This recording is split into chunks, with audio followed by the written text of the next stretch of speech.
Welcome to the Creature Cast, the official Console Creatures podcast. I'm your host today, Steve Vegvar, and I'm off my game. I'm off my game. It's Friday. Oh my goodness. Yeah, it really feels like that. They know who we are. They know who we are, but I do want to give a proper introduction. I mean, my good pal Bobby, every single week joining me for video game discussions, but good Lord, is it a Friday? It's a Friday. It's a Steve Ash Friday. It's just like one where you want to sit down and just play games. Yeah, that's my thing. So I know that's what you do. So that's what we're gonna call it from now on. Just a Steve Ash thing. Just a Steve Ash Friday. I mean, honestly, it's going to be upwards of 40 degrees in Toronto this weekend, and I'm not looking forward to it. Like who wants to be outside like in 40 degrees? Like I'll go out to get like the mail, and I think that's it for me. Like I'm good. Now, if I had if I had a pool, though, I would be outside. That's a game changer. Like, honestly, I'd probably one of those pool rats that just stay by the pool all day and don't leave. Yeah, if you had access to a pool on property, not one of those communal ones, because like no, I would never. After I've seen what people do, no, I can't do it. The fact that we're still living in 2025 with communal pools, I'm shocked. Just build houses with pools. Like, don't even ask. Everyone's getting a pool. Exactly, yeah. And if just throw it in. Just give me a hot tub. I'll take a pool, but a hot tub, yes. I'll take both. Just like honestly, build it into the house. Just build it in. Do us all a favor. Honestly. People will be much happier, I assume. I honestly would probably read more if I had a pool. Because if I had a pool, yes. Absolutely, yeah. I would be out there with a nice little beverage every day. A couple freezies. Oh yeah, the white ones, absolutely. No, the cream soda, it's busted. Or like even like I'll take some watermelon. Like this is the time. This is the weather for watermelon. Yep. And freezies. Yep. I agree. But yeah. Given that the weather has now turned to the summer months, and so some of us might not want to be touching grass. We're here to talk about some video game news, reviews, some really cool stuff. Last week we put up our thoughts and impressions on the Nintendo Switch. The Switch 2, which was very exciting. But this week I want to kick things off on kind of a low note, Bobby, and it's because usually, we come into a lot of our video game reviews and impressions and stuff like that, trying to be as fair as possible. We try to see the good in things, the good in a lot of games, good in a lot of projects and everything.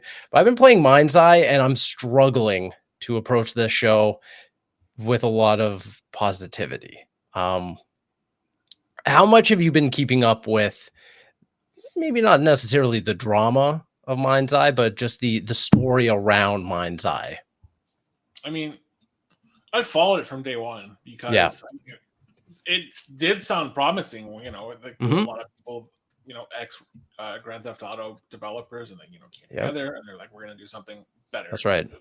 And who doesn't want to follow that? So last 2 years, I'm like, okay, every time there's something, I've been posting about it, I've been talking about it. Absolutely. And it's been interesting because at one point it was in the news, it was pretty positive, and then I don't know what happened. There was like a flip of a switch, and everything kind of started going downhill. Right. And to really sell how bad it is, I mean, I'm sure people on the internet know, no one got review codes. No one got review codes. I got my code the day of. And it wasn't even, like for review. It was just like, hey, have a code.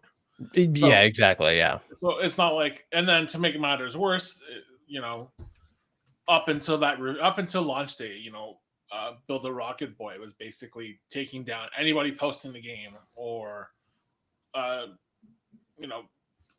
telling Twitch streamers not to play it or whatever. And it's just like, well, the sponsored streams. Yeah. It's like, that's just telling me everything. Like even the paid streams were negative. So like that tells you how bad it went somewhere down the line. And it's amazing because it's worse than God, remember we were all in this guy. What was his name?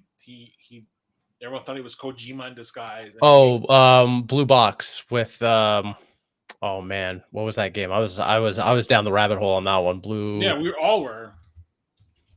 I'm looking it up right now. Yeah. They made Abandoned.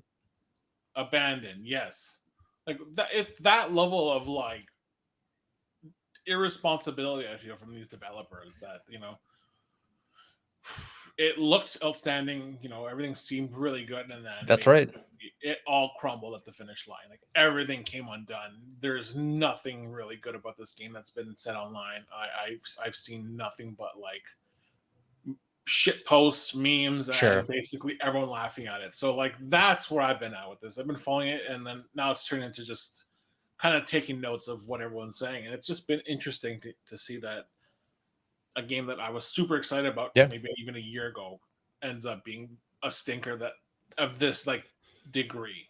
Yeah, it's really unfortunate because like you, I remember seeing one of the first trailers and being like, wow, this is really interesting. Is giving notes of maybe an era akin to like the Xbox 360, the PlayStation 3, where these open world games just kind of persisted. You had your Streets of LA, your Saints Row, everything that wasn't quite to the caliber of Grand Theft Auto, but just like a rung underneath. I was like, oh, okay, if that's the best we get, I'm down for this. Give me like a light, open world game. Give me some cool, vehicle traversal and stuff to do and some cool gunplay. That's all I kind of want from this. And then it just went silent. And I'll never forget, it went so silent, and the game was supposed to, it was coming out within a couple weeks of the time. And I'm sitting there in IMAX about to watch my screening of Mission Impossible. And there was an full-blown ad for Mindseye on this giant IMAX screen, and I could not believe it. I was like, this is where your marketing money's going? Yeah. Yep, that's interesting. Exactly. They did everything wrong from what I've seen. Like everything that should have happened did not. And to really even, discuss this is just like, I want to know what went wrong more than anything. I don't care what I would love to know. Yeah, because they also lost like 3 executives days before the right before launching, right? So like these people were like, well, we got paid, so we're good, we're out.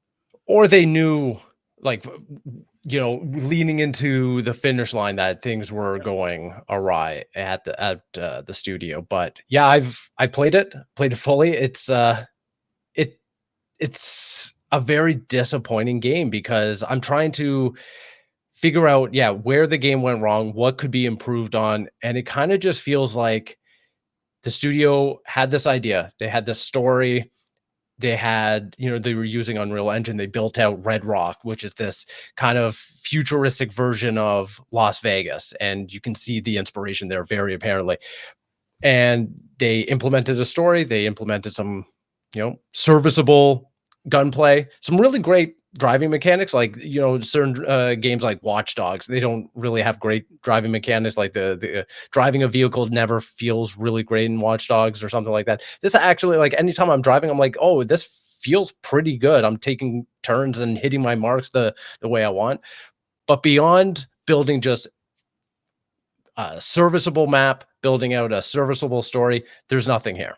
And I know that some of the executives leading up to the launch, they're like, we wanted to build an open world and make it as streamlined as possible, which I feel is a huge dichotomy.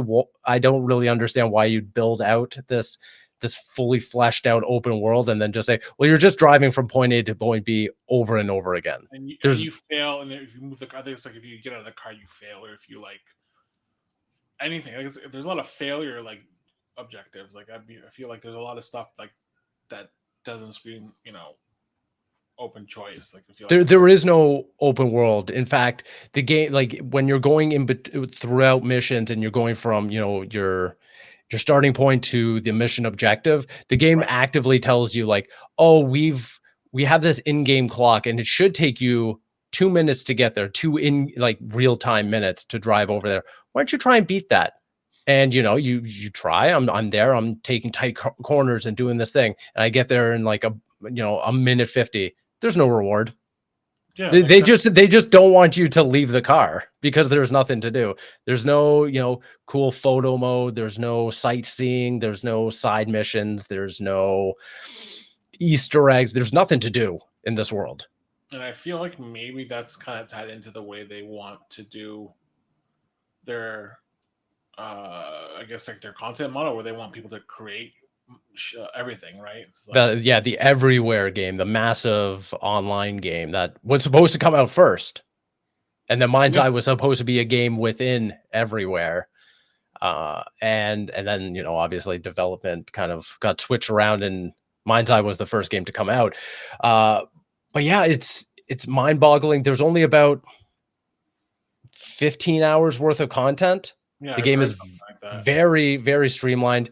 Like I said, there's no incentive. The closest there is to side objectives or something like that is they encourage you to collect all 11 weapons dropped by enemies, and a lot of them are given to you throughout the main missions. There's about Right, like 33 missions in the game or something like that, but some of them are just, hey, you kill an enemy and they drop like a shotgun, go right. run over and you'll pick it up, and then you kind of unlock it for the rest of the game. That's the only piece of supplemental optional content in the game, but most of the time you can find all of those weapons on your own. You don't even have to pull up a guide or anything like that. So it's very, very, it's so weird to have a game positioned as an open world game, but have it It's the this. complete opposite. It's like a linear. There's just a golden path in this game. There's no doing anything else. I've heard like, yeah, it's basically like even the post game, like there's some really weird stuff that happens at the end that makes no sense, and it kind of like people are like, well, what the hell happened? Sure.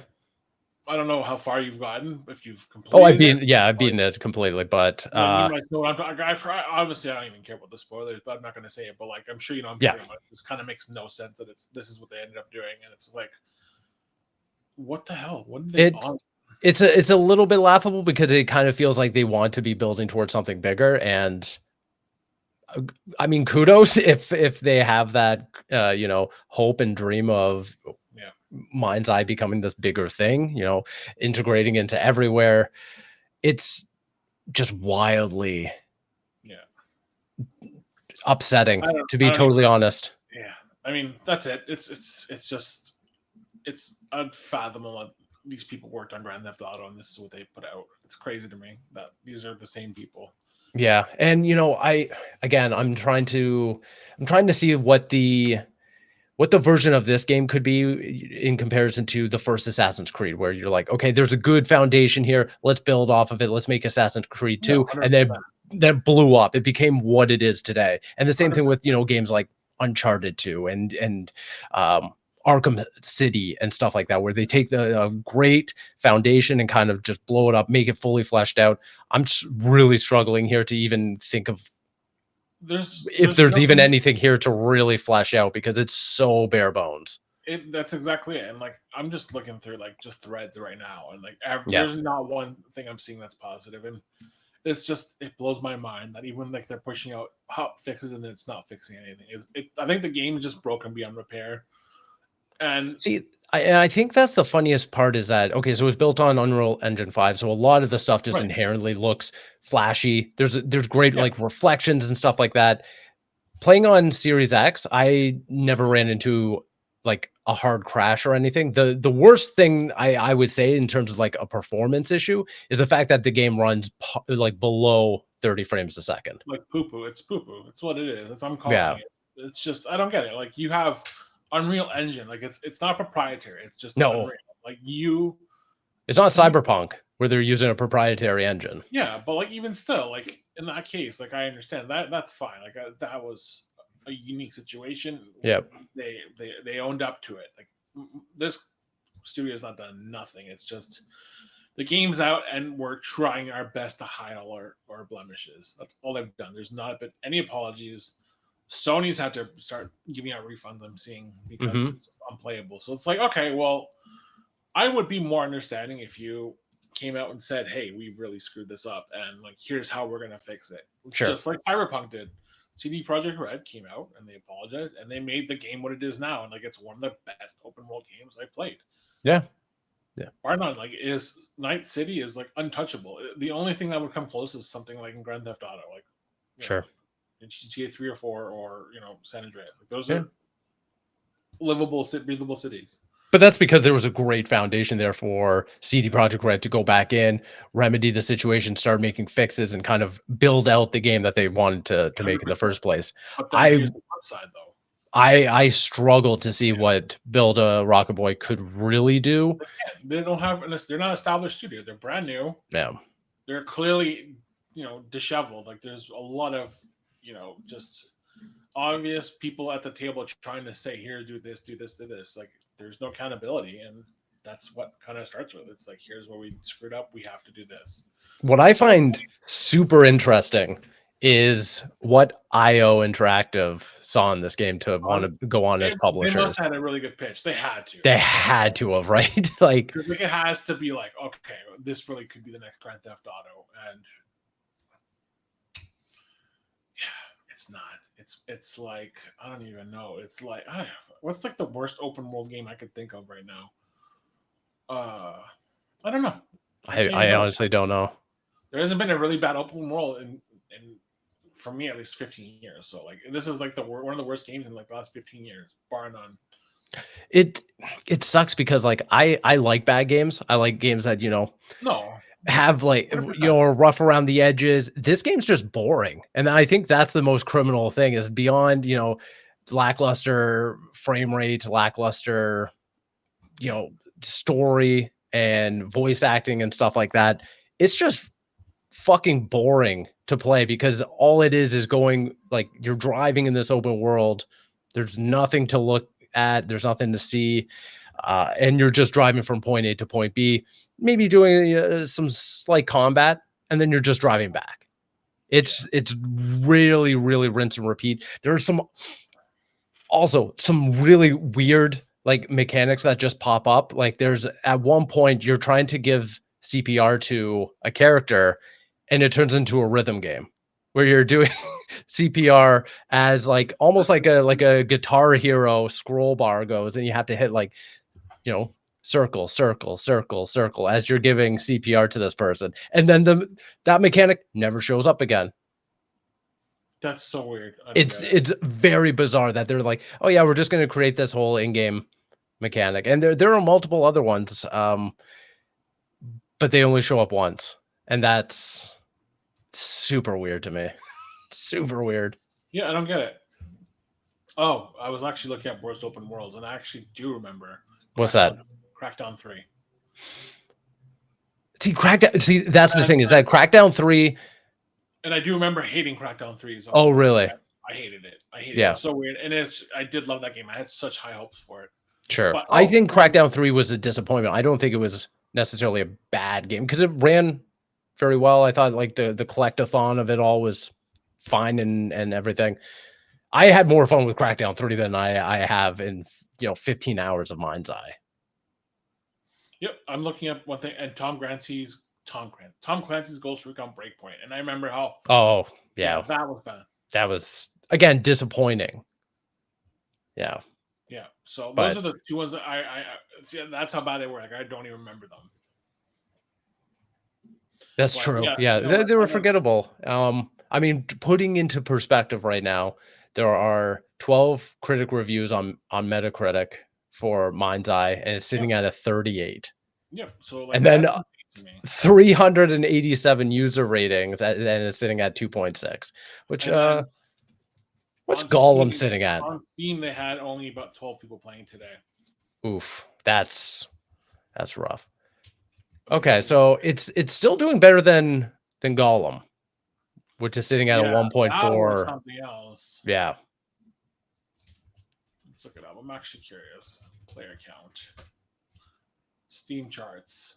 What do you think the guess is? Like, if you had to guess. If I had to guess today, as of the time we're recording on a Friday, a week away since launch, I would be shocked if there's more than 20 people. It says.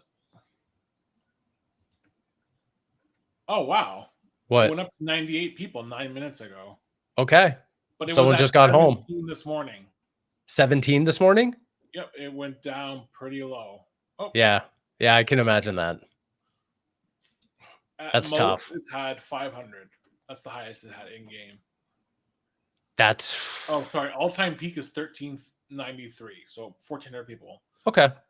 that's where they're at.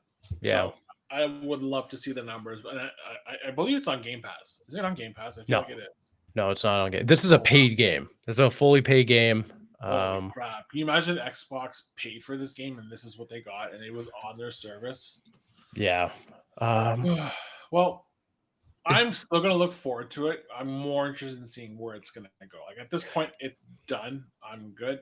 I don't want to play it, but if things turn around, like I'm all for it. Like let's see. Yeah, I do want to see the story around Build a Rocket Boy, and if they're able to kind of turn this narrative around. It's not unheard of. I mean, we've had No Man's Sky, we've No, had 100%. Cyberpunk in the past. I don't, I see that this game is drastically different in terms of the content availability that's in the game right now in the foundation.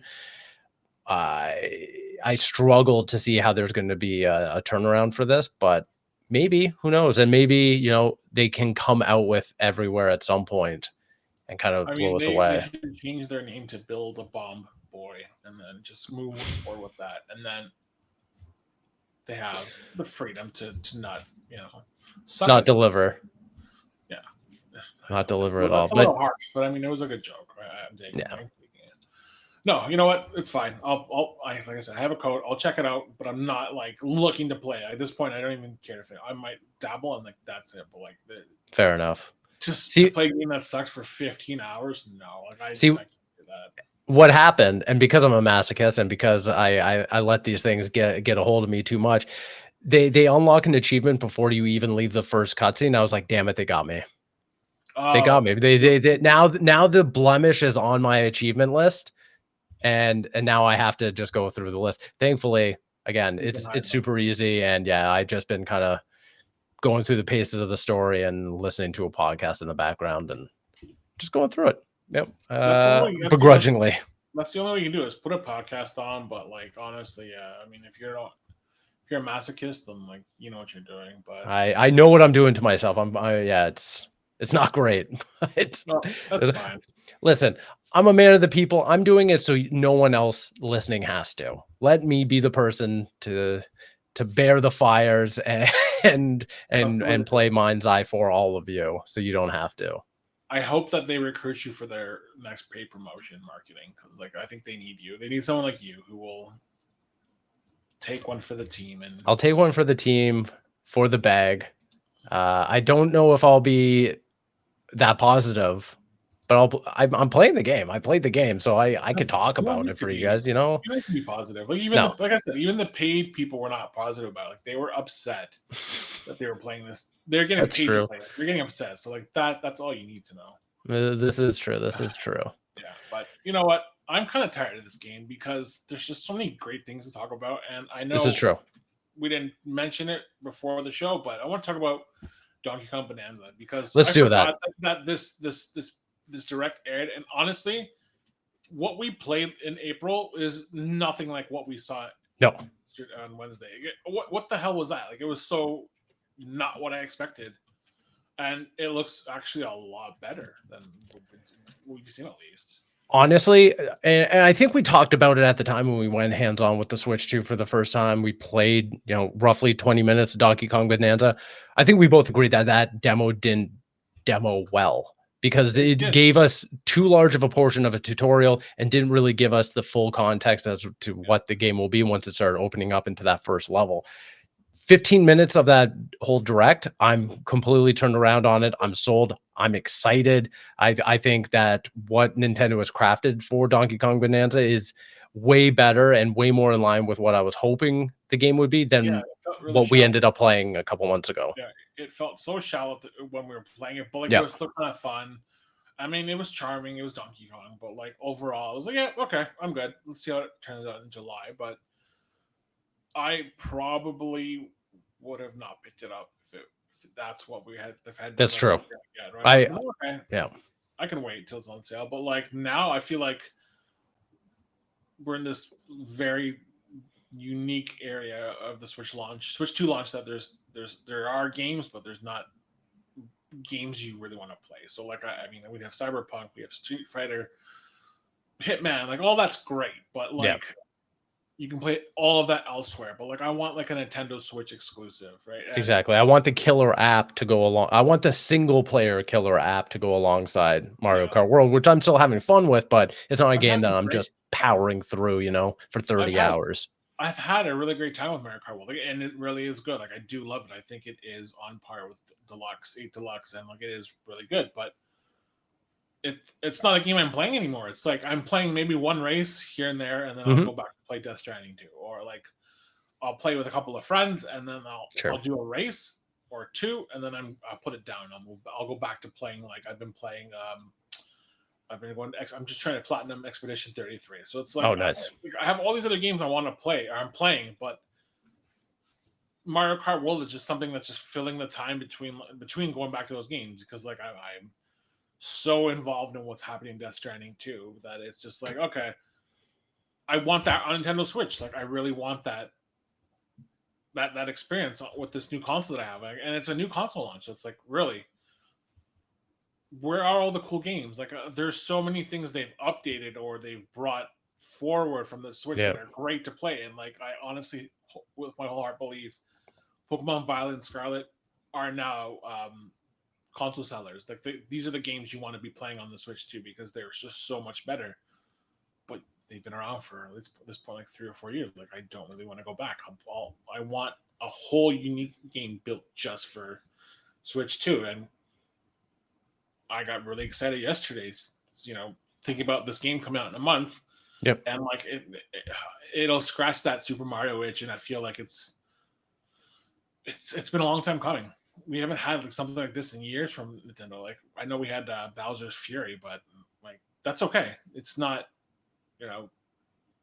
something new. It was just like a little, it was like a middle ground. It was built for a last gen game. So like, this is like a first true gen Nintendo experience. Like, I'm really looking forward to it. I love the fact that Pauline's in this game. I love the fact that there's powers. Like, I didn't expect that at all. Like, I honestly was like, okay, these are cool. I love yeah. Having Pauline in there was a genuine surprise. Didn't even think that was in the cards whatsoever. When they kind of introduced, what's his name, Oddrock. That's who they kind of assumed that we were going to have as a companion. I was like, okay, that's fine. I have no attachment to this, but yeah, bringing in a younger Pauline, I think is really cool. Having her be a character that you can play as in co-op, also really neat for families who want to play some couch co-op. It reminds me of Mario Galaxy when you have Luna, so that's really cool. I love the powers. Having Donkey Kong transform is really cool. And yeah, I'm stoked for this game now, and I think that some games really do deserve that kind of focus direct, or focus any kind of showcase and stuff like that, because this shows that something like that can really turn a game around that's not really demoing that well. Exactly. And like that's why I love these like game specific directs. Like, it really lets you like focus on what this game is, bring people over the fence that were on the fence, and just like be like, this is what we're actually doing. And 40 minutes was perfect. Like, I don't need any more than that. Like, they did everything that a direct needed to do and more in 40 minutes, and solidified my decision day one. I'm there. Like, I need it. Yep. Yeah, it also showed some of the skill points. Not necessarily that I need a Donkey Kong to give me skill points, but at least it's something to chase. There's also costumes. I like that. All the music that you can unlock as well. Really, we get the return of the DK rap. The DK rap, but you know what surprised me was the canon that Donkey Kong is naked. That's true. Yeah, we got naked Donkey Kong. His base costume, he's naked. That's very adult for Nintendo. I do like it. So this is up there with the introduction of Mario's nipples. I know. This is like very adulterous stuff, and like, I'm here for it. Like, this is a new generation Nintendo, and I love it. But we're growing up. Yeah. No, I'm good for it. And everything about it is cool. I love that fact that we're seeing like we saw Cranky Kong, we saw the Elder Kong, we saw Poppy Kong, like all these cool characters that like exist in Donkey Kong's universe, and they're back. And I really hope, I swear this needs to be the catalyst to get us a new Donkey Kong with Diddy Kong, Dixie Kong, and I want all, even like, what's his name, Grumpy Kong, everybody. Yeah. I want everybody back. Yeah, no, me too. I hope that this is kind of, well, I'm really hoping that, you know, we get introduced to the Void Company, the new villains and everything. My hope is that at the end we get the reveal that K. Rool is the one pulling the strings around all of this. Mario. Yeah. Mario's working for them, and then that's kind of, it's like a little tie into Easter egg, right? That's just showing that Mario. This is what propels Donkey Kong the original. Yeah. Cause they're playing with the lore a little bit, you know, having Cranky Kong already in there. That no one knows about. And that no one cares about, yeah. It's cool. Honestly, I think this game's amazing. I feel like it's gonna be so cool next month when everyone's saying like, this is a console seller. This is the game I wanted day one. Which I think we need. I agree. I mean, having Mario Kart World is great. I love jumping into a game like this, having it on the back burner, but it's not a game that I'm picking on my Switch for every single day and sitting down with for multiple hours. I'm playing a couple rounds here and there, you know, a couple knockout tours, and I'm moving on to the next thing. That's all it is, and that's kind of where I'm disappointed, because I love everything about the Switch too. Like, it's such a great console, outside of, you know, the lack of really truly Nintendo games made for this console. But like, at the same time, they're releasing two pretty big games back to back in June and July. So, and you know, with that obvious, I don't know if it was a mishap or whatever with the Metroid Prime 4 posters. Like I know they confirmed it's not actually obviously out now, but like, is it coming soon? Is it? I feel like we're gonna get it before summer, because if they're putting posters up at this point, it's soon. It has to be. There's no way it's not. Even like, that's where I'm at. It has to be by summer. Like by end of summer, by September, it has to be out. I agree, because you still have Dragon Drive and Kirby Air Riders. Plus, I don't think that either, like any of those games, Metroid, Dragon Drive, or Kirby Air Riders, is your holiday seller. And I don't think that Pokemon ZA is your holiday seller either. So I think that there still has to be one other game for maybe the November slot. Because if you think Donkey Kong July, for argument's sake, let's just say Metroid Prime 4 Beyond August, Dragon Drive September, Kirby Air Riders October, that leaves November and December as your holiday, and you need like a tentpole game going into the Christmas season. That's exactly it. And I feel like that's what it's going to be. So yeah, because as much as people love Metroid, that's not a system seller around the holidays. Yep. I really hope this comes to true. But like, any console launch, the first 6 months to a year are kind of the worst for me. Like, there's not really anything that's kind of like, I need to play it day one. Sure. And outside of the Switch, Switch is maybe the prime example where with Odyssey. But yeah, Odyssey. So it's like, okay, but like everything, I couldn't tell you one game that was specific to PlayStation 4 or 360 that I had to play day one. I couldn't tell you. I mean, PlayStation 5 had Miles Morales. Yep. It had Ratchet and Clank within the launch window. But like day one, there's very few. Yeah, no, I agree. But a 3D Mario game, or like any of the big mascot around the holiday time, I think would be really, really smart for them. But we'll wait and see. Yeah. So July 17th, I'm down. We're just a month away. That's it. Yeah, counting down the days for the big guy, Big Bonanza. Big Bonanza. The other thing I wanted to talk about this week was the Xbox and AMD partnership, the multi-year partnership that Microsoft has announced this week. Quelled a lot of worries about Xbox's position in terms of the future of the brand, the future of hardware, and stuff like that. So just to catch people up who might be listening, so Xbox announced a multi-year partnership with AMD to co-engineer custom silicon across future devices, including first-party consoles, the cloud, and obviously handhelds as well. This is obviously off the news that, you know, Xbox is partnering with Asus to create the ROG Xbox Ally and the Xbox Ally X that are supposedly coming later this year. But yeah, Sarah Bond, the president of Xbox, talked about it in a brief video, talked about how creating this new silicon for Xbox consoles and handhelds will ensure that, quote, Windows is the #1 platform for gaming. So assumedly a lot of this is going to be helping to optimize not only, you know, the Xbox ecosystem in quote, but also Windows 11 for the handhelds, Windows 11 for you know, the PC market and stuff like that. Essentially propelling everything that goes into the play anywhere platform that Xbox has.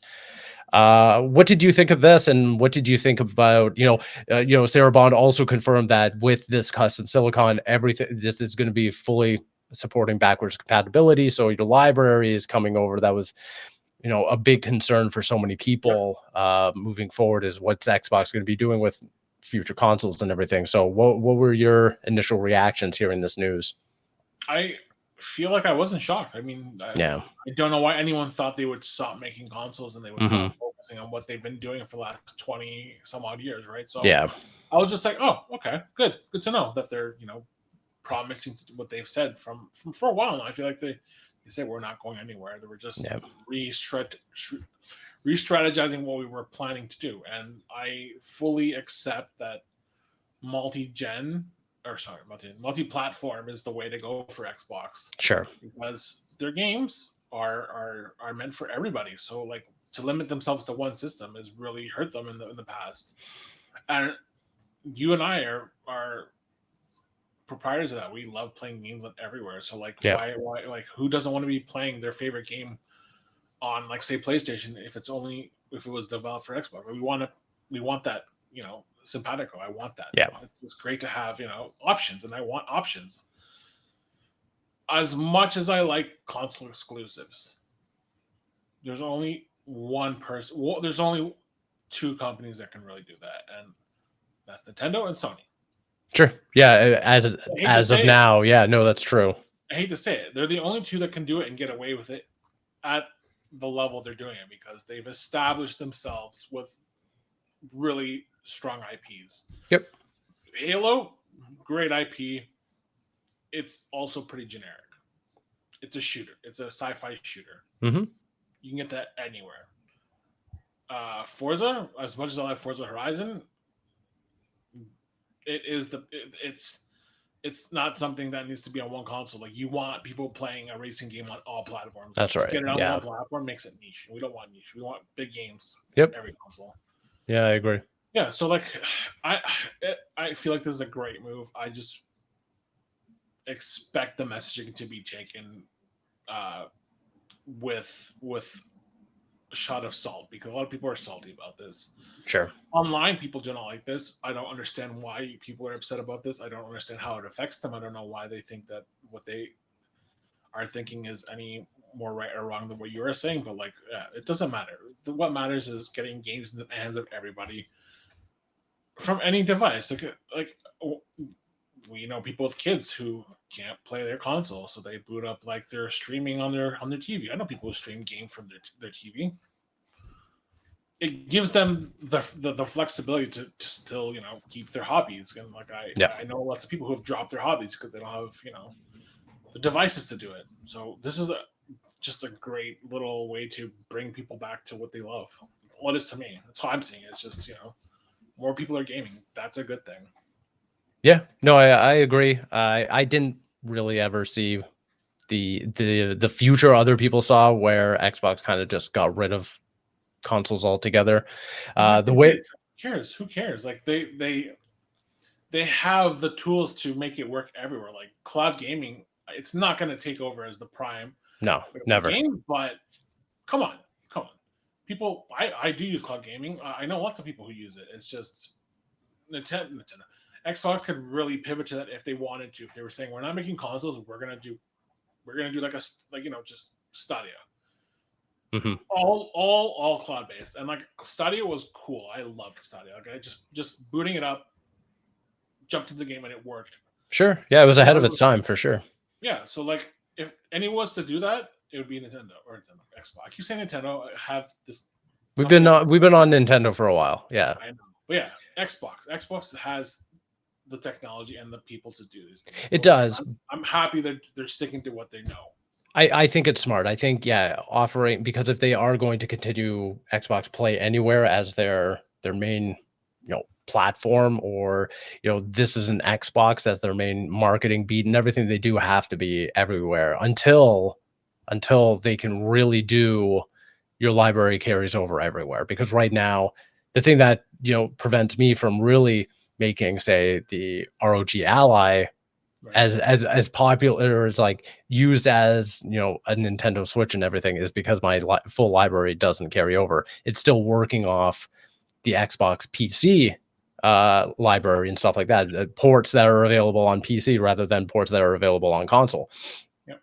So until they can unify all of this, and I think that working with AMD and these new chips and everything will be the linchpin to all of this, is getting your library across all of these devices, and hopefully at one point the cloud as well, because that would be, in my opinion, really cool for people who have that kind of internet bandwidth, where it's like, oh yeah, I'm just away from my console or away from my PC, I'm playing on my phone, use a Kishi or something like that, and I'm picking up my game that I'm playing literally everywhere. I can boot it up on my Samsung TV without a console through the Xbox app and stuff like that. I think that's the future to all of this. And I think that obviously Xbox has gone and bent the knee to being that competitive hardware manufacturer. I think for good reason. They've obviously lost 2 major generations in a row now, but I think that it's for Xbox, it's now the platform.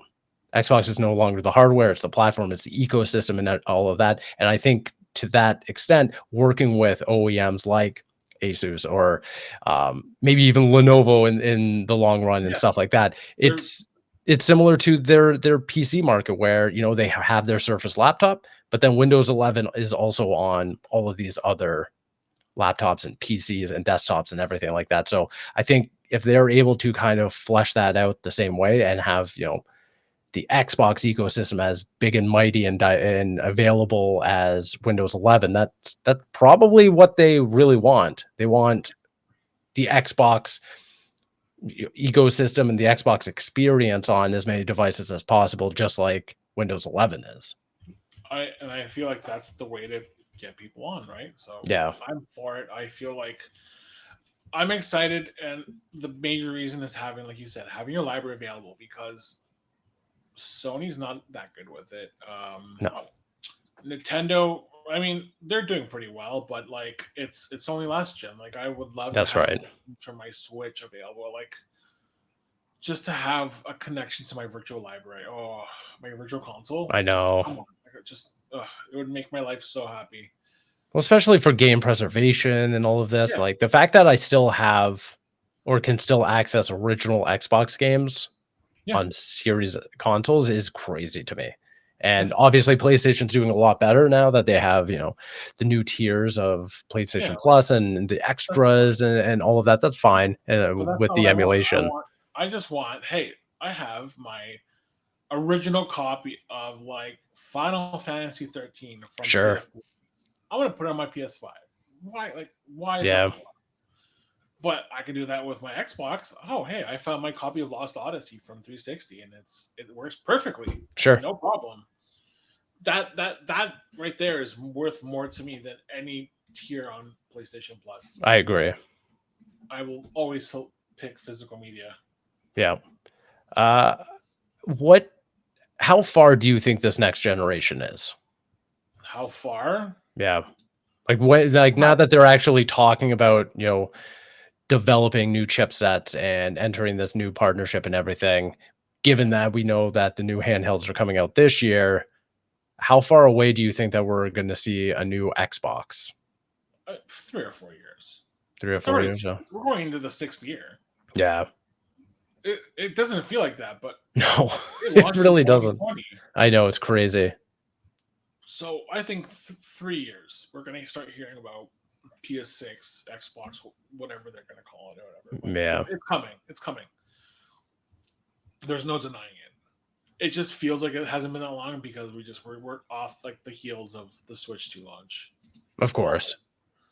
But I feel like it's coming soon, and it has to be because this last generation has been really uneven, and just because there were so many challenges in the beginning of launch and the first couple of years. So like those couple of years kind of really stagnated what was meant to be a longer console generation. I feel like that's for sure.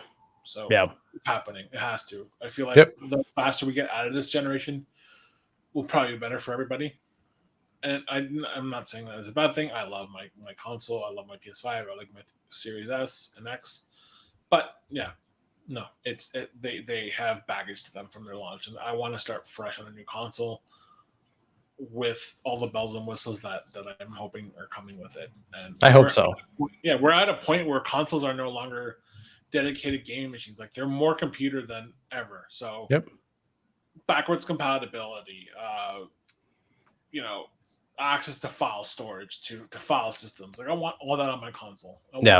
I want launchers. Obviously, we've heard the rumors of Steam launcher or Epic Games Store launcher. That would be very interesting. It's gonna happen. It's just when. I think we're about 2 or 3 years away. If I had to put money down on it. Yeah, but I'm excited. Xbox. I know people are not really happy with them. Their business. They gotta figure out what makes money and really pivot to that. And I feel like this is what's gonna start making the money, and it already has. Look at the sales of Forza Horizon on Xbox. I know. PlayStation. Sea of Thieves too. Sea of Thieves. Look at Indiana Jones. Yep. 3 Xbox exclusives that are selling better on PlayStation. Yep. And that money is going straight to them. So.